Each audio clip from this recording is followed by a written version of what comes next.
It was a game that was a very close, tight-knit band of professionals. So by its nature, it held itself back. No. Snooker was only just emerging from complete depression.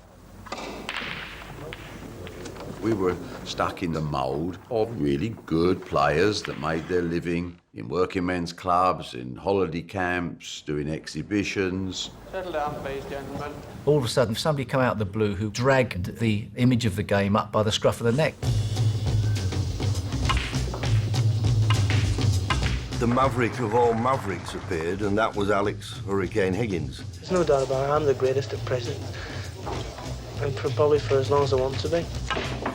And I want it to be remembered. Higgins came out as a real firebrand and a person that we'd not seen his like before, and he captured the public's imagination.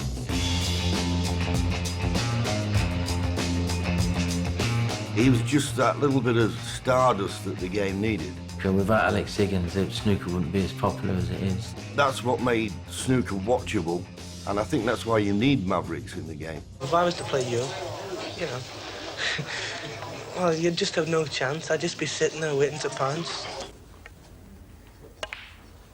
Alex brought in a whole new audience to the sport, simply by the way he played and the character that he was.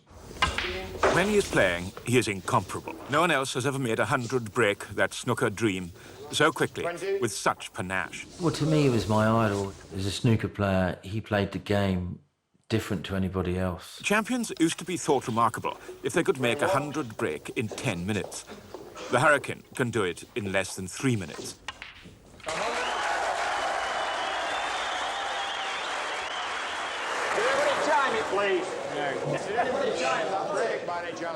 He went out to not only win, he did want to entertain the crowd. 2 minutes, 55 seconds. People pay money to see spectacular things. They don't like to see things that are very slow and what have you. They like action, and I try to provide action. It was his stage, and he really did believe that everybody in the audience was on his side. They were rooting for him, and to have that belief is a bit special, really. A superb piece of play from Alex Higgins. He was this fast, furious player around the table who was shouting out that he was the Muhammad Ali of the game. For a sportsman, you know, he's so prolific. You know, he's brought a lot of interest into boxing, new interest into heavyweight boxing, and I think I've done the same for snooker. In 1972, the Hurricane blew into every household. Higgins won the World Championship at his first attempt, aged 23. You know, this young flamboyant player coming in and lifting the world title. Nobody expected him to win that year, and that's when it set the whole sport alight. He was different, and snooker leapt forward because of that. Bloody Mary. He liked to drink, liked to bet, smoke, did everything wrong. And a pint of lager. But had this inbuilt ability, which was in his genes, to play the game at a level that people hadn't seen, to play shots that people had never imagined. There are moralists in the snooker world who believe that the Hurricane's uproarious lifestyle will undo him. The very first time I met him was at Goffs. I was given a job there. I was only about 14 or 15, and I was totally awestruck, you know. But the funny thing he said to me was, he says, "Hey, babes," he goes, "when I ask you for a drink, an orange juice, that means a vodka and orange juice, you know? If I ask you for a vodka and orange juice, that means a double." And this was while he was playing. And there it goes. And it's a very jubilant Alex Higgins, who has taken off the £1,000 first prize. These type of characters are unique in sport. They're not necessarily the best characters, by the way. Alex could be the biggest pain in the backside you'd ever come across. This one-off character comes along and causes officialdom massive headaches and challenges the rules. I don't want to wear a bow tie, I'm going to take it off. Oh, we have to bring in a bow tie rule. I'm going to lick the cue ball because there's chalk on it. I'm going to lick it. No, we've got to bring in a rule that you can't lick the cue ball. He had the devil in him. He liked to test authority.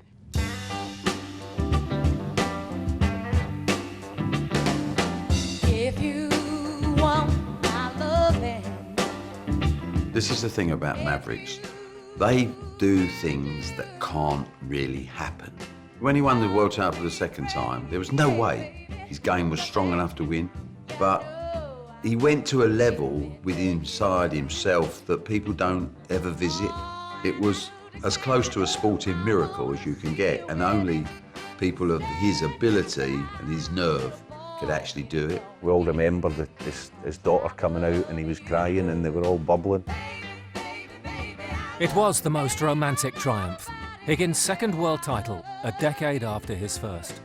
My husband made a punch. He made up and he near blew all our heads off last night, and we had a ball.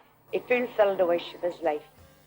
He wanted to prove to the world that he wasn't a bum snooker player. When you did play against Alex, you knew there was going to be some electric in the audience. A lot of my most exciting matches were around Alex Higgins matches because you just didn't know what the crowd was going to do. You didn't know what he was going to do. The thing with Steve Davis is he was vital to the story of the Mavericks because you can't have a wild man without a straight man to accentuate his point.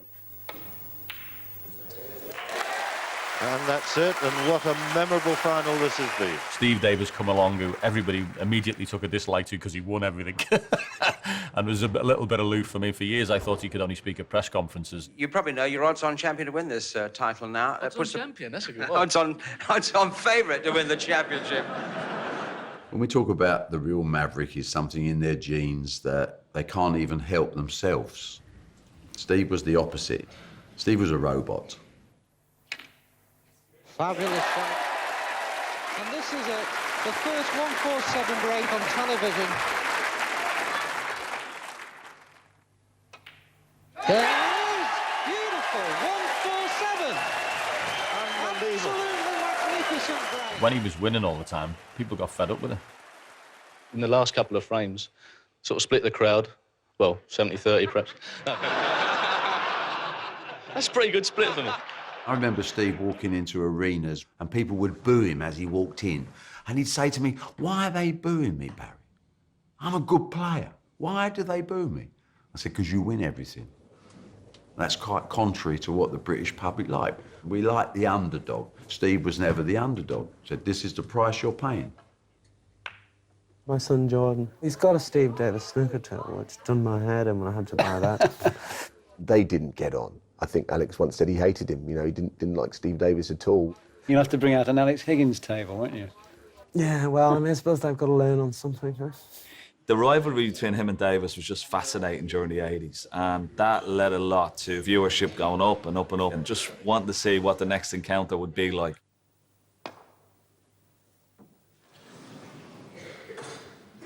Foul 4. Alex, I think, probably had it aimed at him too many times.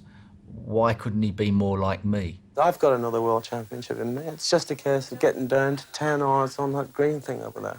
They probably knew that he was more talented, probably, than me, and it probably frustrated them that Alex couldn't just knuckle down a bit more, do a bit more practice, lay off the beer, and be a little bit more regimented in his attitude to the game.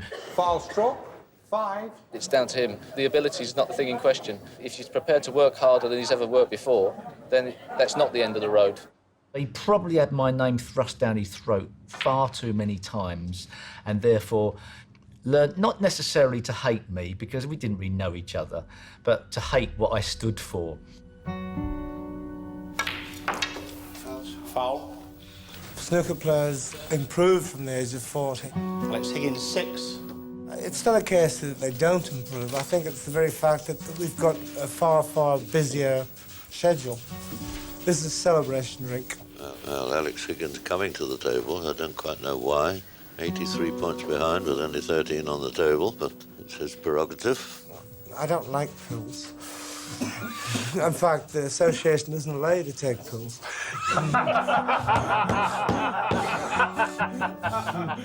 Alex sort of got worse as the results got worse. I'd love to actually turn around and send the quills flying in different directions. What? Quills. Samuel Pepys. The demons in Alex were quite complicated, as most demons are. You know, he wanted to be loved, and yet he didn't care if he wasn't loved. One more, go on, you can have one more.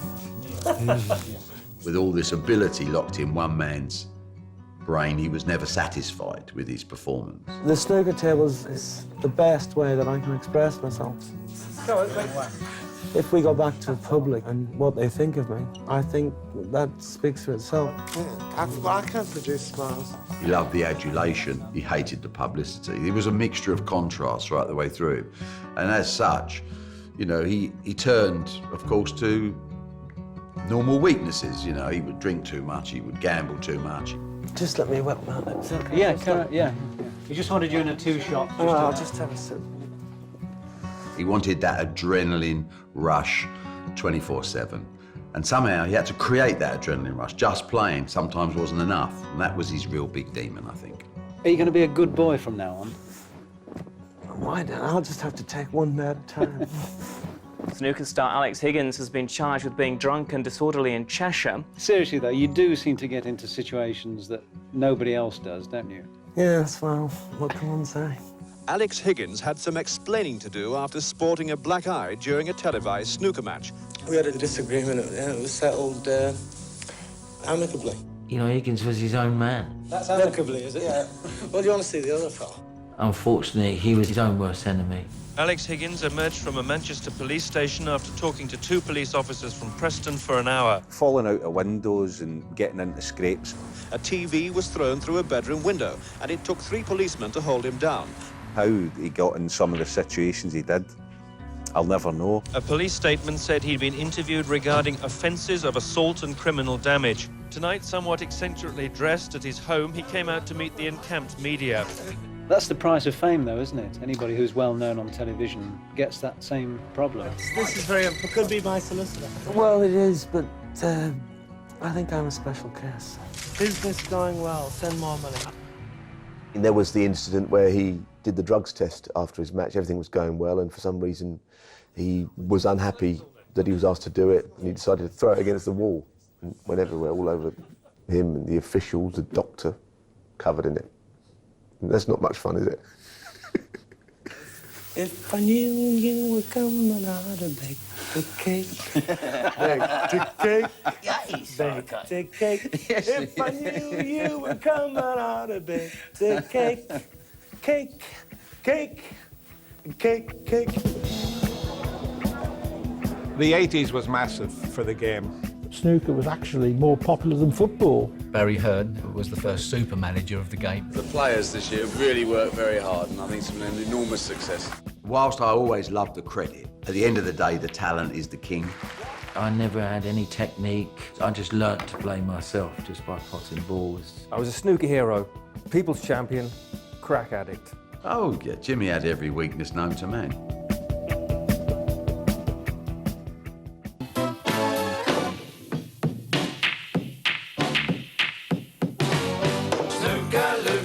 So we, me and him and them and me, we'll show you what we can do with a load of balls and a snooker cue.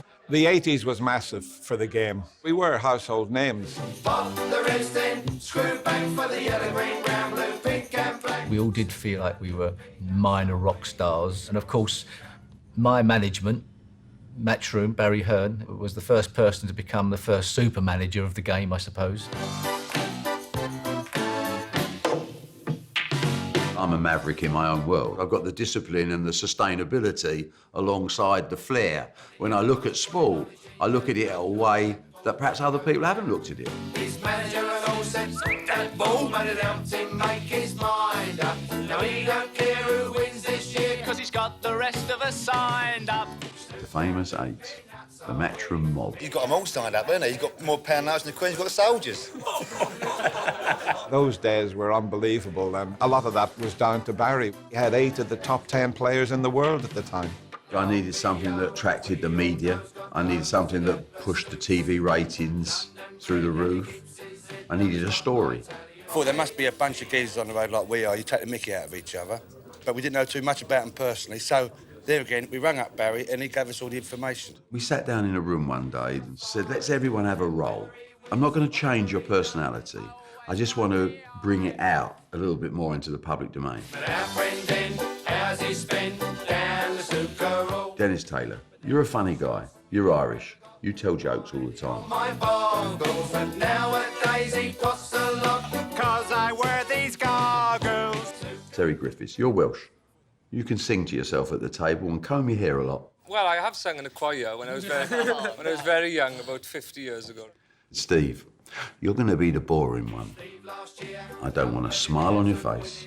I want you to drink water, and I want you to be the Iceman of snooker. Everyone had their own individual character, and it became a soap opera with snooker stars. It was all new, from TV adverts to promoting merchandise.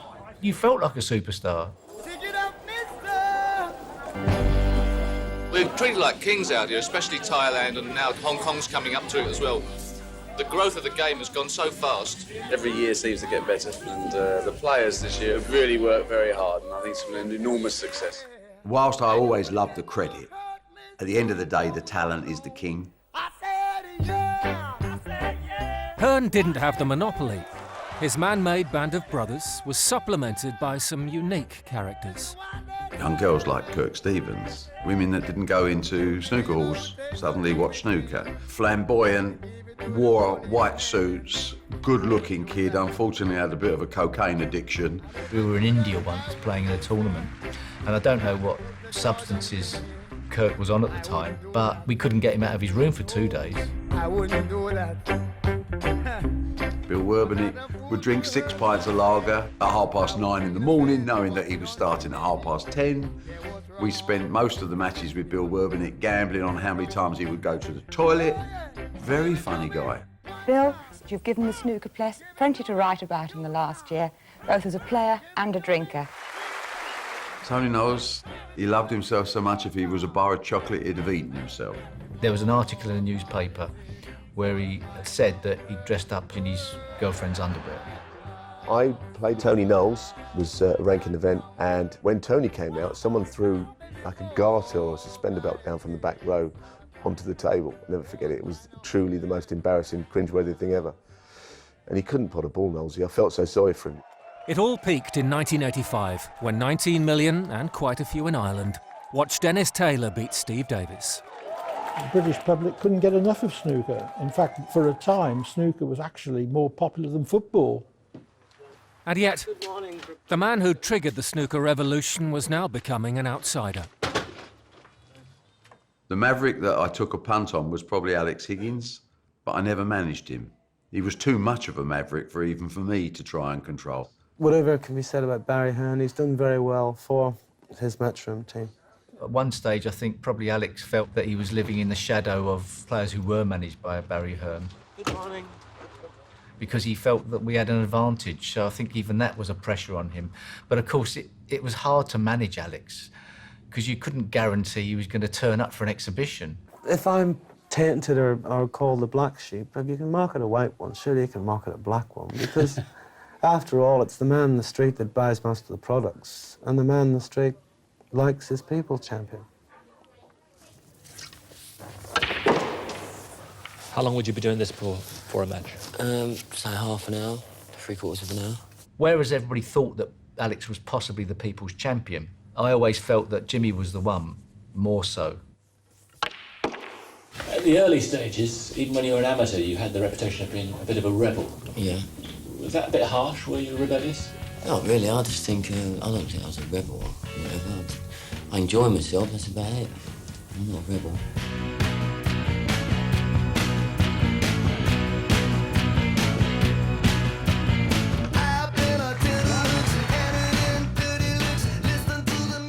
I never had any technique. I just learnt to play myself just by potting balls. He played a cavalier style of snooker, fast and furious. He's just an absolute genius and a total maverick. He did things with a cue ball that no one had ever seen, and I just fell in love with him. You skipped school a few times to play a lot of snooker, didn't you? Well, when I was 13, I started playing snooker in Zan's, the local snooker club. Hopping the wag from school, going in the snooker hall. I'm taking him back to school and back he's going again. Until I realised that he had got some talent, and then I encouraged him. Did it worry you then? Yes, definitely. What, the lack of education? Well, not only that, the point I didn't think the atmosphere was right for a young boy in the snooker hall that age. He was a bit of a scallywag, and he obviously grew up to become an adult a bit quicker because of the fact he was living in a snooker club billiard hall from a very early age. It wouldn't be surprising at 14, 15 years of age to have £1,000 in your pocket, you know, and having no idea the value of money at all. So it was just trying to make it 10,000, or if it went to nothing, it didn't make no difference. And welcome back to the assembly rooms here at Derby. And as promised, our first sight of the young professional making his debut in big-time snooker, the 18-year-old from Tooting, Jimmy White. He's very much in the mould of Alex Higgins. He has at times brushed with administrators and always happy with his wayward behaviour. But at the table, he can look so mature at times. Oh, what a shot.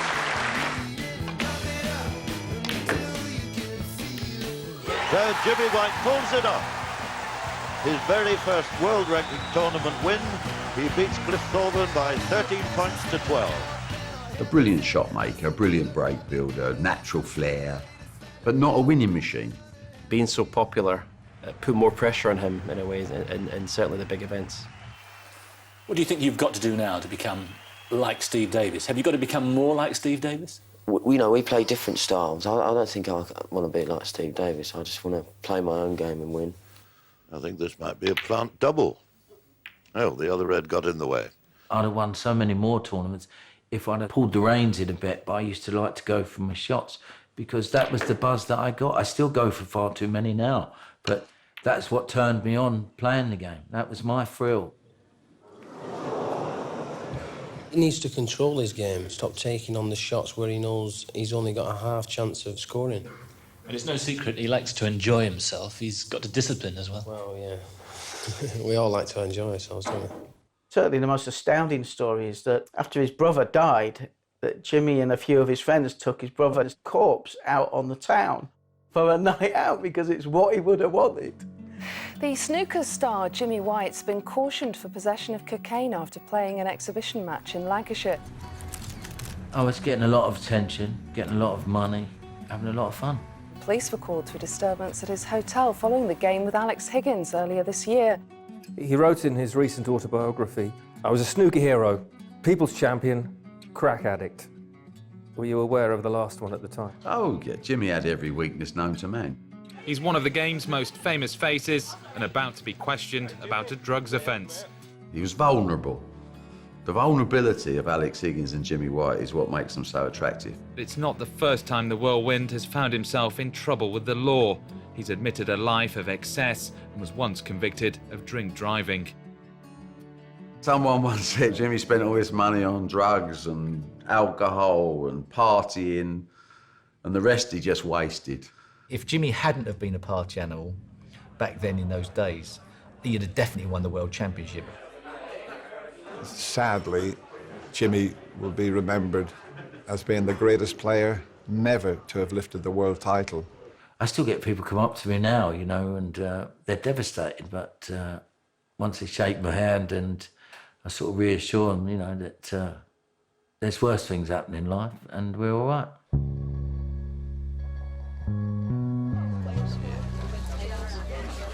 You know, I'm proud of getting to 6 finals. I've won 10 ranking tournaments. I've won 46 invitation tournaments. I've won the world doubles, the world match play. This one tournament, obviously our blue ribbon tournament, but it's not the end of my career. He still had an amazing career, an amazing impact on a lot of people's lives, and without people like him, snooker wouldn't be where it is today. Wherever he goes, people love him, they adore him. We've done a couple of events and I've gone down for breakfast. We've been staying in the same hotel and he's been in. He's like, come over and have breakfast. And I really want to go, yeah, I'll be over in a minute, Jim. But again, in the back of my mind, I'm like, I'm going to have breakfast with Jimmy White. We've had Alex, we've had Jimmy, now is the next wave, and it's Ronnie O'Sullivan. The most amazing, gifted snooker player the game's ever seen. I don't think I suffered with depression. I think I suffered with snooker depression. I just lost the plot and I just went out and had a good time for 4 or 5 years.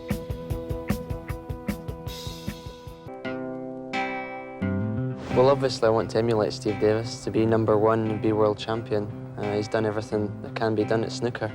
And the rewards are a nice bonus at the end of it, but basically it's just the titles and the #1 slot I'm after at the moment. In 1990, he became the game's youngest world champion. succeeding Steve Davis as snooker's anti-maverick. I've never known a temperament like it in my life. It's like he never felt pressure. It just came naturally. I just watched television, I seen what they did, and I did it on my own table. Jimmy White was probably my favourite player when I first started watching snooker, the way he played. I love the way he plays. I think he's fantastic and very dangerous. As soon as I got serious about snooker, Steve Davis was the one I had to sort of look up to. If he does continue learning at the pace he's learning at, he's going to be a force to be reckoned with every time he goes out on the table. 13. He came along and he had a goal, and his goal was to usurp Steve Davis's record and to win 7 world titles, which he did. He wanted to annihilate people. That's why he was such a prolific winner. I'm motivated by success. I like success. People like Steve Davis and Stephen Hendry, they'd probably never done anything wrong. They just seemed to be hated just because they were beating the likes of Jimmy White and Alex Higgins. I've never envied Hendry at all. I've always enjoyed the way he's played and everything. Obviously, I don't like getting beat by him. The worst place to play Jimmy was at Wembley, the old conference centre for the Masters, because you get almost 3,000 people in there. Well, maybe I had 5 supporting me. You're getting booed on your entry and under their breath shouting miss on your shot. Everyone would love to be popular. Yeah, absolutely. Of course, you want everyone to think, oh, you're brilliant. Yeah, I applaud you and everything. But at the end of the day, I wouldn't swap it for the success. Young snooker players today don't have to hustle. Ronnie O'Sullivan has already won several £1,000s from tournaments at the age of 11. My uncle got a table for his son, and I started playing that, and I thought it was good. I couldn't hit a ball to save my life, and then my dad got me a table at Christmas. I was in a Chinese restaurant in Ilford, and all of a sudden, Ronnie O'Sullivan's father walked in. He said, do us a favour. He said, my son's outside. Can I bring him in? I went, yeah, lovely. This little kid came in. Q Case was taller than him. Little did I know, he turned out to be the most amazing, gifted snooker player the game's ever seen. How do you feel when you watch snooker on the television, you see the Steve Davises and everybody else? Is that where you're headed? Yeah. Danny Baker was asking me questions, and he said to me, he said, how big do you want to be? I thought he meant how tall do I want to be. How big do you want to be? 5'10". He obviously meant how big did I want to be in the sport, but I said I want to be about 5'10". Yeah? Yeah.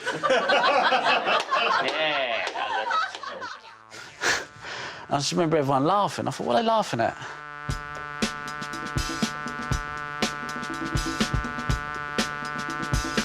It's the Rocket, Ronnie O'Sullivan! We've had Alex, we've had Jimmy, now is the next wave, and it's Ronnie O'Sullivan who, if we're being absolutely honest, is the most talented player I've ever seen in my life, or will ever see. I copied Steve Davis's technique, but I had also the quick brain of, say, someone like Jimmy White, so I was an instinctive player. I went to the same school as Ronnie, and I was, without doubt, the #1 ranked player in my school until this little pipsqueak came along. And we played a game of snooker, and my mind was blown. He put 15 reds, 15 blacks, yellow, green, brown, blue, pink, and finished plumb on the black like that. And he started taking the balls out the pocket, and I said, what are you doing? And he said to me, I'll never forget, he said to me, but not in a flash way, in a just sort of an obvious way. He said, I'm not going to miss that. And I went, just pot the black. I've never seen a 147. And he went, no. And I was like, and he was like, you pot it. And I was like, just pot it. And he didn't pot it. I wanted to punch him at the time. So the fourth and last quarter-final match gets underway, and to break off, 14-year-old Ronnie O'Sullivan. The Thames Cockney Classic, yeah. Yeah, that was when I was a good player. I was 14. I was frightening then. Well, this is the first time I've ever seen this young man, and already I'm terribly impressed. I felt lovely out there, you know, fantastic. What an exhibition from this young man, a resounding victory by 113 points to 0. That was a good sign that I could do it under the TV cameras. Here comes Dad, Ronnie Senior. That was a tremendous performance. Ronnie Junior, first of all. Are you really only 14? Yeah. Tell me, when did you realise he might be a good snooker player? When he was beating me. He's my biggest fan. I get embarrassed sometimes when he starts talking about him. Like, oh, close my ears, like, shut my eyes, like, saying, be quiet. But he's proud, you know? No nerves about being on television? As long as Dad isn't sitting in the front row, that's right, isn't it? You don't like that?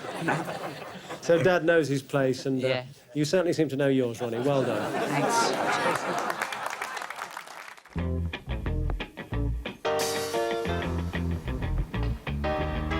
But it's difficult to find a weakness in Ronnie's game at all. It's your thing. Do what you wanna do. One can criticise Alex for his lack of consistency, and Jimmy White, to an extent, the same. Steve Davis, Stephen Hendry, perhaps did the job without really bringing that extra level of excitement. Ronnie suddenly put all of that, added a personality, added a lifestyle, and was the complete package. He was playing Mick Price, and he had a 1:47 in 5.5 minutes. Just a bit of magic in sport, that was. This is a picture Damien Hirst done for me, my friend. It's my first 1:47, 5 minutes, 20 seconds. If you're looking back on it now, I just think that will probably never be beaten. It was just so instinctive, whereas now I'm a bit more methodical with how I go about my business. Oh, he's on 9. Could be a 1:47. Final frame of the World Championships. The crowd are going wild. Sometimes he's that good, people don't realise when they're sitting there watching him, some of the shots he plays, he flicks the cue over left-handed, screws back with reverse side, and not a ripple in the audience, and me and Steve are in there and going, oh my goodness me, what sort of shot is that? But he's been born with more talent than anyone has a divine right to have. My balance was so poor right-handed that I started playing left-handed and I felt like I could see the shot better. When you compare him to the likes of other greats in other sports, Federer, Muhammad Ali, whatever, I'm putting him in that bracket. None of them can do it the other way round. Ronnie can do it left-handed. I never questioned myself left-handed. Even if I missed, I was like... Because it felt comfortable and right, I never questioned it. I just thought, I've just missed. Whereas right-handed, if it didn't feel right, I always used to question my ability and what I was doing wrong. So left-handed was just a way of me just able to shut the head up, if you like, which is helpful when you're playing snooker. Ronnie O'Sullivan is tipped to become the world's youngest #1. If he does, he says he owes it all to his dad, who he visited today in prison. O'Sullivan's life has been derailed by off-table issues related to his father, over which he's had no control. Ronnie Sr. was sentenced to 18 years for murder. His mother served time for tax evasion. If he'd been able to lead a more settled life, even if he had enjoyed himself off-table as well, I think he would have won considerably more titles than he has. I had a 5-year period from the age of 19 to 24 where I just went mental. My dad was banged up, my mum was away, I was up that prison, then visit my mum here, and I'd lost my licence. I just thought, you know what? I just lost the plot, and I just went out and had a good time for 4 or 5 years. 51. I was playing him in the final of the Irish Masters, ended up beating me, I think, 9-3 in the end. A couple of weeks later, I got a phone call to say that he'd failed a drugs test, you know?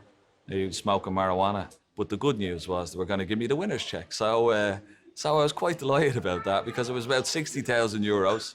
I had to thank Ronnie for smoking a very expensive joint. What do you feel about that? I'm just gutted. I think Ronnie O'Sullivan is a true personality in as much as he just goes with how he's feeling. Very few people have ever given up halfway through a match. Ronnie O'Sullivan played a shot, he was 4-1 down to Stephen Hendry, he wasn't liking the day, and all of a sudden he just walked out and went up. Thanks very much, that'll do me for the day.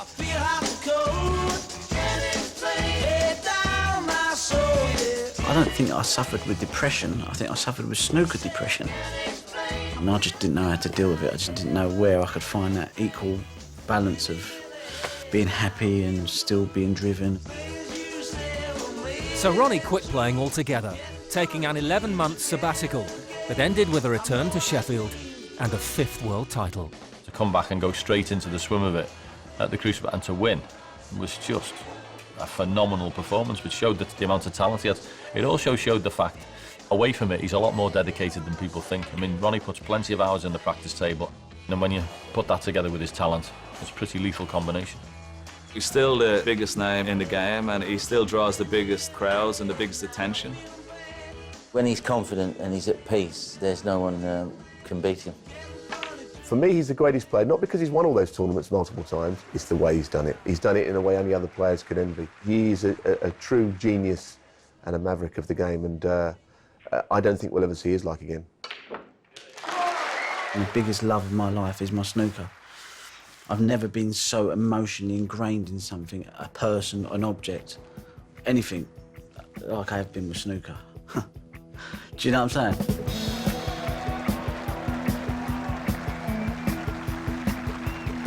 I'm concerned about the future of snooker if we don't find some new Mavericks. Being a little bit naughty, it's not really allowed in this day and age. I'm not sure how Alex Higgins would have dealt with the modern day way of giving of yourself more. It would have just been an explosion waiting to happen.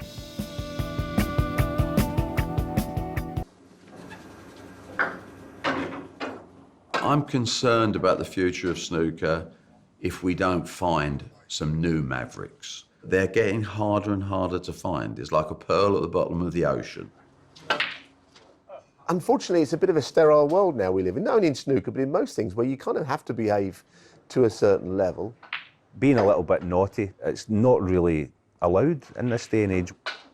A snooker club used to be the place where dodgy people would go. Nowadays, it's a place where kids think I can make a lot of money, and it's a place of work. So that person, I don't think, can be born in the snooker club anymore. I don't perhaps think we'll see a Maverick snooker player again. The game's going to become a bit vanilla. Snooker very rarely gets in the tabloids now. So yeah, we need somebody, but they have to be able to back up the results. You can't just behave badly for the sake of it. You've got to win as well to be a true Maverick, I think, in sport. There's probably another one coming along somewhere. We just haven't heard of him yet. Of course, Judd Trumping certainly entertained Judd, so maybe he'll come along and take the mantle of it. He's a showman, he plays those expansive shots. I think if he really wants to and puts his mind to it, he could be a big-time winner for many, many years and also be a great entertainer and be like the new people's champion. People look to him as the next people's champion to take the baton and run with it. I don't think he's as much as a Maverick. I don't think you could get away with it nowadays. You know, people have got their phones on them all the time, they've got cameras on. If you do anything dodgy, it won't be, I wonder if it'll be in Sunday's paper. 5 minutes later, it'll be splashed all over the internet. Do we want Judd to say something dreadful about the guy he's playing? Do we want him to go in and have a jostle with an official? I don't think we need that. You know, that period of our lives has gone now. I don't believe there could ever be another Alex Higgins again.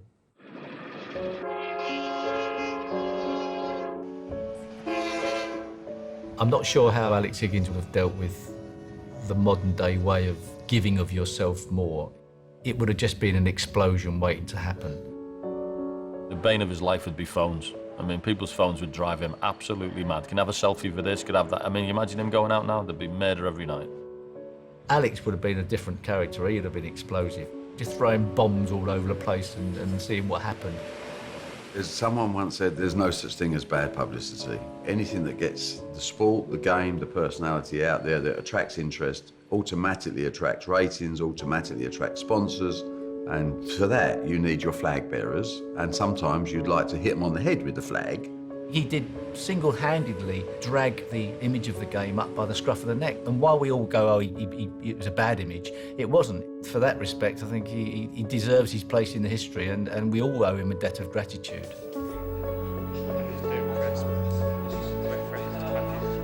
It's almost a pity that Alex Higgins isn't remembered for that point so much as how his life deteriorated afterwards. The public machine loves you, feeds you, and ultimately turns away from you, which is the sadness.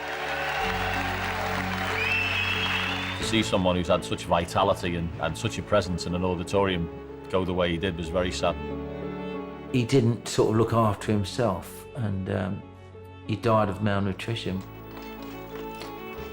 Jimmy and I and Stephen and Tony Knowles, we carried his coffin. It was a bad thing that there wasn't more players there to respect what he'd done for the game. I was really disappointed about that. People still want to know what Alex Higgins was like. And he was the start of the snooker revolution. Alex would probably play the black something like this. I don't think snooker would be where it is today without him. So if he was a Maverick and didn't play by the rules, he certainly helped the game.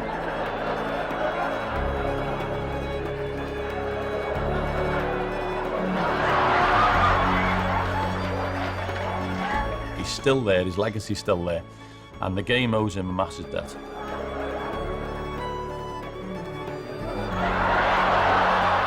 Higgins, White and O'Sullivan, Any sport would give anything to have those as their trump card.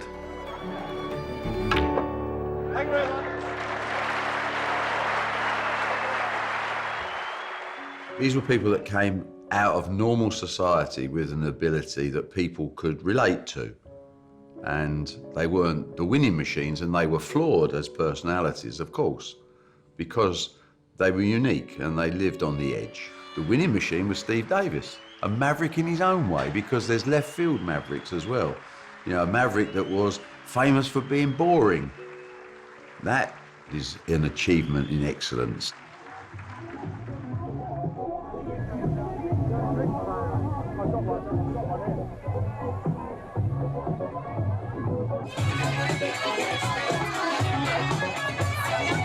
I was quite happy to let other people take the accolades off the table as long as I could take them on the table, and perhaps, you know, quietly go about being a little bit of a maverick under the radar, but not really a proper one.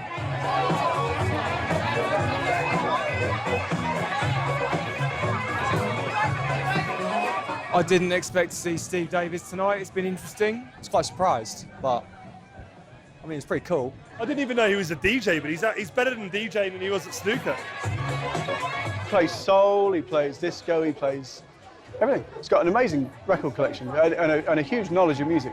For me, it's always been quite a passion, probably because I'm a failed musician, but I've never been able to walk past a record shop as a collector. And then to do a radio show is the ultimate, because you get to play other people your music, and we all like to do that. It's not music as I know it. I did try once upon a time to play Magma to Terry Griffiths on an aeroplane when he was a trapped listener. He nearly liked it. He's a total maverick because he has reached that lovely plateau in life that few people reach. Total personal satisfaction. He comes to terms with everything, that his game is not what it was, but he has his memories of being the greatest player in the world. He's fortunate in life to be financially secure. He does exactly what he wants. I've lived my life in reverse. I think I started off very prim and proper, going to sleep at 10:30 in the evening, and now I'm reverting back to being a reprobate as I get older. Perhaps I've done it the right way round. It's no good blowing it early, and blow it at the end when you're falling to pieces anyway. The memories are made of mavericks, aren't they? The memories are made of people that didn't do it the normal way because they didn't think or live the normal way. And that's what made sport, and does continue to make sport, so exciting. Yeah, just take your time with that. I don't know whether Jimmy liked me saying this now, but way back then he was very friendly with Ronnie Wood. And the children went to the same school, so they were quite close. And Barry Hearn said he got a strange call from Ronnie Wood's wife saying, "Could you keep Jimmy White away from my husband? He's a bad influence."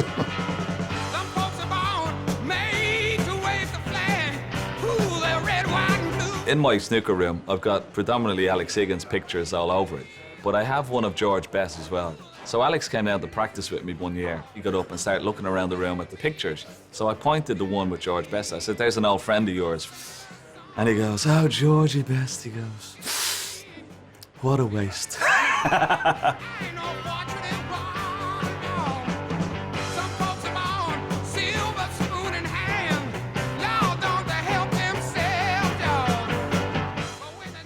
And at the same time next week, we take a look at a number of iconic racing heroes in the Motorsport Mavericks. But next up, it's your Thursday night film, Public Enemies.